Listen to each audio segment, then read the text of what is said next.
touching the same spot, I'm gonna get burned faster with the aluminum. It doesn't always love to fusion tack. Welding has a lot of listening in it. If you're making your puddle with aluminum, you want to start the puddle before you dip.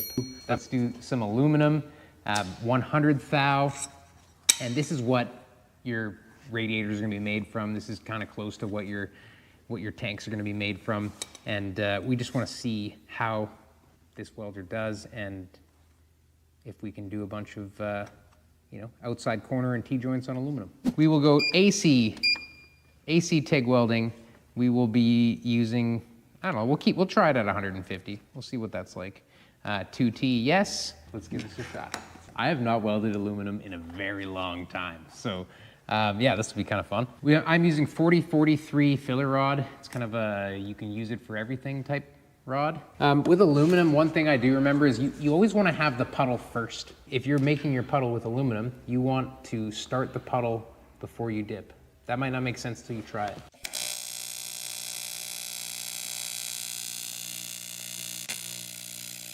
Okay, the welder welds beautifully. It's me that was like very shaky in the beginning, and then I kind of found my flow here.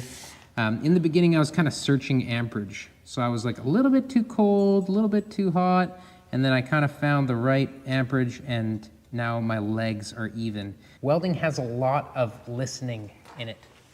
You know, when you're MIG welding, you want to hear bacon frying. When you're TIG welding, you want to be able to hear, or you don't want to hear when you touch things. You want to kind of take note of all the different senses. What you're seeing, what you're hearing, what you're feeling as you're welding. Those are all things that need to be consistent and you can remember. Basically, because aluminum is a metal that the molecules are a little bit further spread apart, it's a little bit softer, it's a non-ferrous material, the heat transfer happens quicker than steel. We had these two welds.